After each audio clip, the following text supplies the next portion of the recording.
Hi, my name is Karsten, and I talk about music and rebuilding a lost collection. You might not recognize me. I got a haircut, long overdue, but I did it.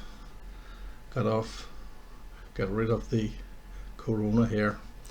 So now as I did, I did this CD shopping in two parts because I got a whole collection with 15 CDs that I bought, and now I got what I bought individually.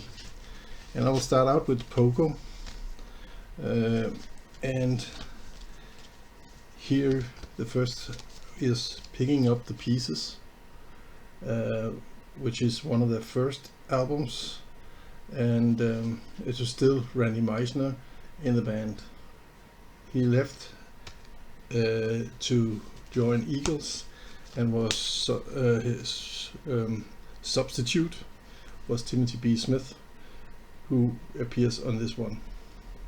This is self-titled. The other one was Picking Up the Pieces. Now I got Pogo from the Inside, and here it's the same lineup with the usual suspects, including Timothy B. Smith. Actually, Pogo is to me a lot underrated band. They were always standing second to the Eagles in what we call, maybe, or somebody calls, West Coast rock. But this one, I still got Pogo, A Good Feeling to Know, and here you got a very good album. It's has a lot of good tunes, and shows the musicianship of Pogo. And then Crazy Eyes is the last one in a box set, which is from the early stuff. So this is my 6th Pogo album. I hopefully will get Legacy, which is one I am really looking out for. So that was Pogo, and the reason I took Pogo in was, as I said, I feel that they are quite underrated and should have better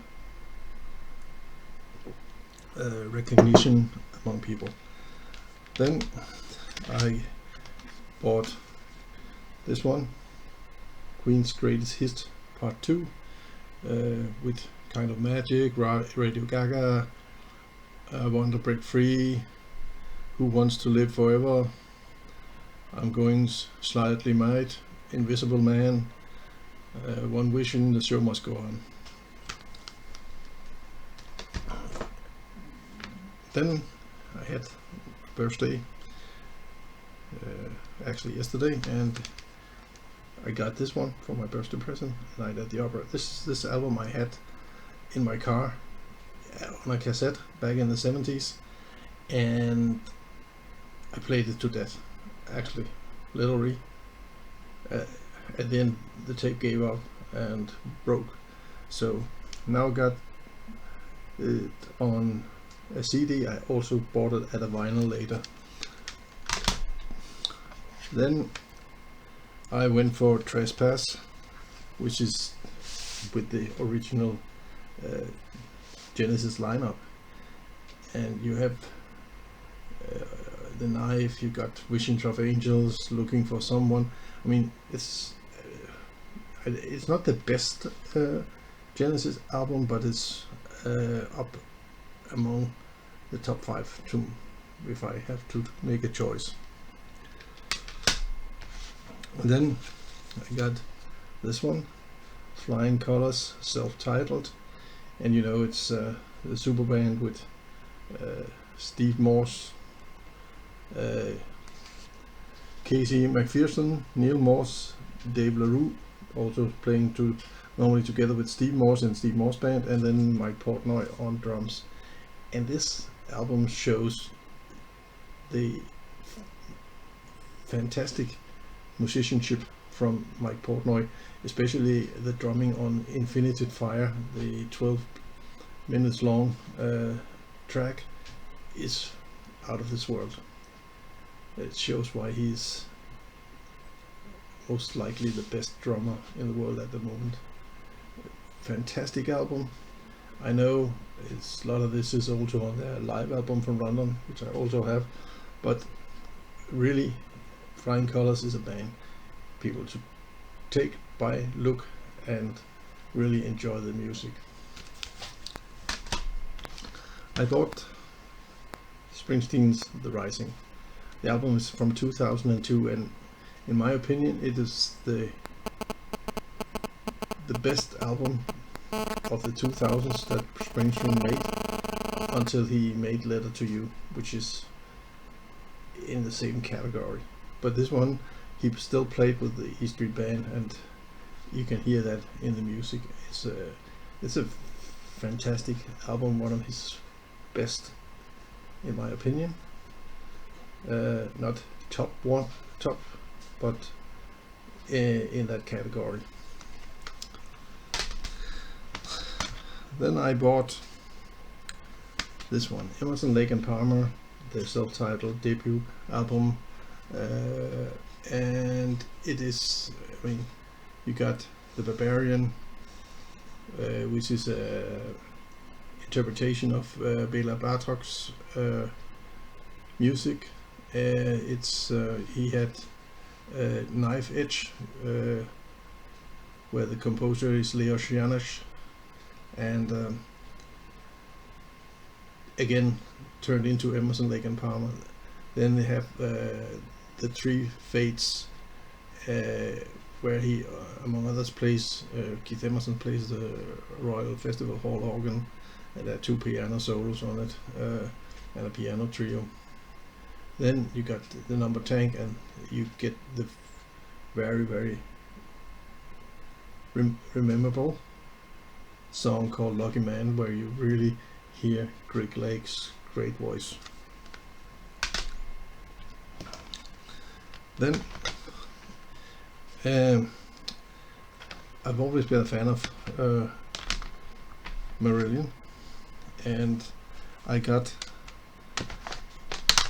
this one, Misplaced Childhood, which is where Fish Still is the frontman in the group. I got this one, Season's End, which is, as I remember, it's a Fish or post-Fish era, and it's as good as it gets. I mean, Marillion is a band that reminds me a lot of early Genesis, mixed up with their own style, and the keyboards, the bass player, the guitar, the singing is always good. And the last one I got is Afraid of the Sunlight, also one of the newer ones from 1995. A great album, great listen, and as is, I mean, I really like Marillion, and this is my 5th album with Marillion. So that was actually what I got as part 2. So in all I bought 29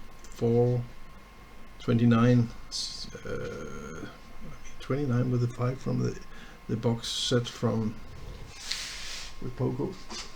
I can show you here that one, and so 29 CDs in 1 month, that's a lot. So I might